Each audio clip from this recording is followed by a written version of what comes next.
Assalamu alaikum everyone. So today we will be learning about discussion method of teaching. ठीक है, methods of teaching की एक पूरी playlist है जिसको हम लोग पढ़ रहे हैं, जिसके अंदर एक मेथड जो हम आज डिस्कस करने वाले हैं जो कि डिस्कशन मेथड ऑफ टीचिंग है. ठीक है, सो स्टार्ट करते हैं अपना आज का topic. So firstly what is discussion. ठीक है, डिस्कशन की मीनिंग्स क्या है. The action or process of talking about something in order to reach a decision or to exchange ideas. ठीक है, आप ऐसा एक्शन और ऐसा प्रोसेस आप कह सकते हैं जिसके अंदर आप बातचीत करते हैं. ठीक है, एक दूसरे से इंटरेक्शन करते हैं, वेदर वो एक ग्रुप टू ग्रुप इंटरेक्शन हो, ठीक है, या पर्सन टू पर्सन इंटरेक्शन हो. आप डिस्कस करते हैं कोई चीज़, इंफॉर्मेशन एक्सचेंज करते हैं in order to reach an appropriate decision. ठीक है, किसी डिसीजन पे रीच करने के लिए या तो फिर आप अपने एक दूसरे के थॉट्स, अपने एक दूसरे के आइडियाज जो हैं एक्सचेंज कर रहे होते हैं. तो it is the action or process of talking about something in order to reach a decision or to exchange ideas. ठीक है, आपस में आप बातचीत कर रहे हैं और आपको एक डिसीजन पे डिसीजन को निकालना है. ठीक है, एक डिसीजन फुलफिल करना है, तो इस वजह से आप कोई डिस्कशन कर रहे हैं. और अ कन्वर्जेशन और debate about a specific topic, किसी भी टॉपिक को लेके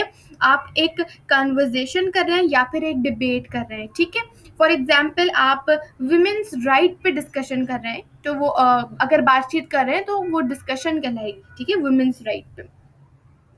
अच्छा, चलिए डिस्कशन मेथड देखते हैं आगे. इस तरीके से इसका स्ट्रक्चर अगर हम देखा जाए तो इस तरीके से होता है. या तो टेबल पे स्टूडेंट्स बैठे हुए हों, ठीक है, आमने सामने एक दूसरे को फेस की उनका दिख रहा हो. ठीक है, ऐसे बैठे हुए हों. उसके अलावा जो है नीचे सर्किल बना के बैठे हुए और डिस्कशन हो रही हो. ठीक है, क्लास में दो ग्रुप्स हों और एक ग्रुप अलग डिस्कशन कर रहा है, दूसरा ग्रुप अलग डिस्कशन कर रहा है, फिर वो दोनों ग्रुप अपने आइडियाज़ एक दूसरे ग्रुप के साथ एक्सचेंज कर रहे हैं. ठीक है, इस तरीके से डिस्कशन होती है. या तो पूरी एक बहुत बड़ी सी टेबल है और वहाँ पे डिस्कशन हो रही है, या आप ड्राइंग रूम में बैठे हुए हैं, सोफ़ा सेटिंग है, वहाँ पे डिस्कशन हो रही है. तो वो स्ट्रक्चर ऐसा होता है कि हर आदमी एक दूसरे का फेस, एक दूसरे का पोस्चर ईजिली देख सकता है. ठीक है, इस तरीके से सेटिंग होती है डिस्कशन में.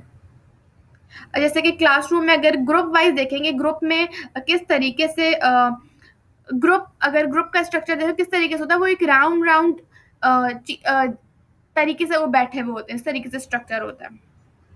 ठीक है, तो ये डिस्कशन मेथड है.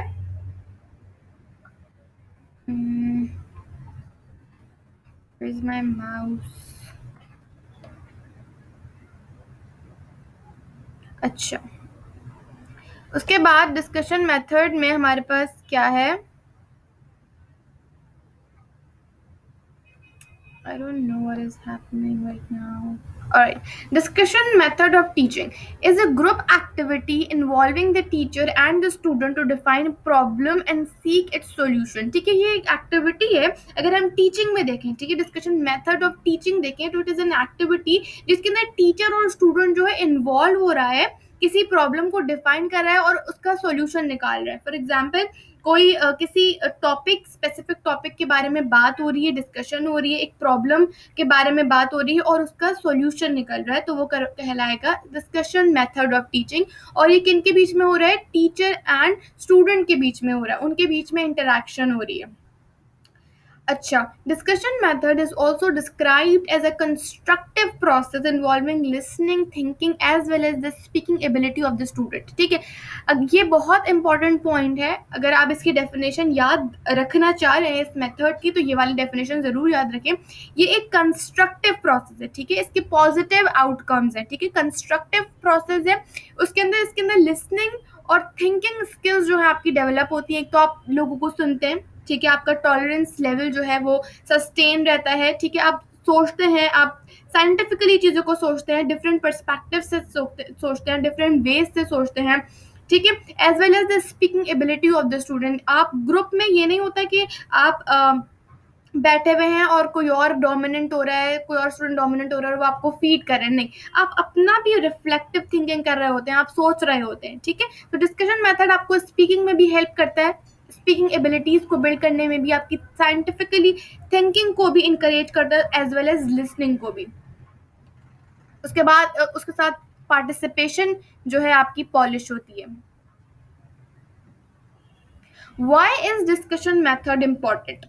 Is important to learning in all disciplines because it helps students process information rather than simply receive it. अच्छा, इसके अंदर क्या होता है, स्टूडेंट्स इंफॉर्मेशन को प्रोसेस कर रहे होते हैं, ठीक है, सोच रहे होते हैं अपने माइंड के अंदर, ठीक है, उसको डिफरेंट वेज से उसकी प्रॉब्लम को सॉल्व करने की कोशिश कर रहे होते हैं, rather than simply receive it. इसके अंदर ये नहीं होता कि टीचर सेंटर्ड क्लासरूम होता है और टीचर आपको सिर्फ इन्फॉर्मेशन दे रहा होता है और आप गेन कर रहे होते हैं और पेन डाउन कर रहे होते हैं। आप इसके अंदर इन्फॉर्मेशन जो है प्रोसेस कर रहे होते हैं और वो इन्फॉर्मेशन जो है काफ़ी ज़्यादा टाइम तक आपके ब्रेन में सस्टेन रहती है। Leading a discussion requires skills different from lecturing. The goal of a discussion is to get students to practice thinking about the course material. इसका गोल, अगर हम इसका एम डिस्कस करें डिस्कशन मेथड का, तो उसमें क्या होता है, स्टूडेंट्स की थिंकिंग को प्रैक्टिस करना, ठीक है, अबाउट दैट अप्रोप्रिएट टॉपिक और about that course material. Advantages देख लेते हैं। Emphasis on learning instead of teaching, participation by everyone in the class, ठीक है, पार्टिसिपेशन को पॉलिश करता है, इनकरेज करता है। Development of democratic way of thinking. अच्छा, डेमोक्रेटिक वे ऑफ थिंकिंग अगर देखा जाए तो इसके अंदर क्या होता है कि डिफरेंट तरीकों से चीज़ों को आप देखते हैं और हर किसी के पास इक्वल राइट होता है कि वो अपनी जो बात है वो दूसरों तक पहुंचाए, दूसरों में रखे और डिस्कस करे।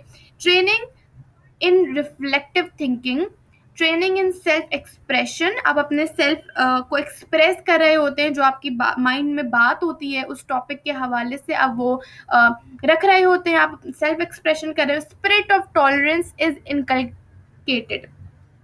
अच्छा, ग्रुप में अगर 4-5 बंदे हैं और उसमें से एक कोई बोल रहा है तो वो 4 बंदे जो है सुन रहे हैं उनको, तो टॉलरेंस लेवल आपका बढ़ेगा और इनकलकेट होगा। लर्निंग इज मेड इंटरेस्टिंग, ठीक है, इंटरेस्टिंग है ये टॉपिक काफ़ी।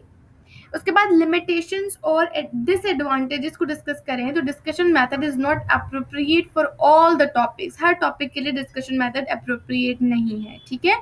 It can be use only to students who have some basic knowledge in the topic. अच्छा, उन स्टूडेंट्स के लिए ये अच्छी टीचिंग मेथड है जिनको उस टॉपिक के हवाले से कोई ना कोई बेस इंफॉर्मेशन जो है पता होती है। यानी कि आप एलिमेंट्री ग्रेड्स पे तो ये बिल्कुल भी नहीं यूज़ कर सकते, 9th 10th सेकेंडरी ग्रेड्स पे आप यूज़ कर सकते हैं, ठीक है।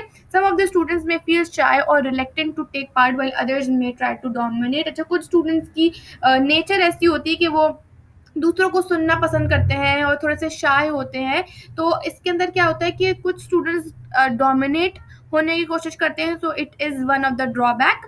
Teacher may lose control over the students and they may end up in कॉर्लिंग। अच्छा, कॉर्लिंग क्या होता है, आर्ग्यूमेंट एंड कॉर्लिंग में डिफरेंस होता है। आर्ग्यूमेंट्स में आप फैक्ट्स एंड फिगर्स सामने रखते हैं in order to solve that problem, लेकिन कॉर्लिंग के अंदर आप सिर्फ जो है अपने एक्सप्रेशन से अपनी वॉइस को रेज करके आप सिर्फ चीख चीख की कुछ बात कह रहे होते हैं, तो वो सामने वाले को रिसेसिव फील करवाती है वो सॉल्यूशन और उसको बात माननी होती है, ठीक है। तो हम लोगों ने एडवांटेजेस डिसएडवांटेज डिस्कस कर लिए। तो हम लोगों ने क्या पढ़ा, डिस्कशन पढ़ा कि डिस्कशन क्या होता है, ठीक है, एक्सचेंज ऑफ आइडियाज़ कह सकते हैं आप, exchange of ideas in order to reach specific decision. उसके बाद आप कह सकते हैं कन्वर्जेशन होती है और डिबेट होती है अबाउट एन अप्रोप्रिएट टॉपिक। उसके बाद हमने डिस्कशन मेथड ऑफ टीचिंग पढ़ा, उसके बाद हमने उसके advantages and in the last limitations को डिस्कस किया। So that's it for today's lesson. अगर आपको और टीचिंग मेथड्स पढ़ने हैं तो so do let me know in the comment section. I'll bring that. Allah Hafiz.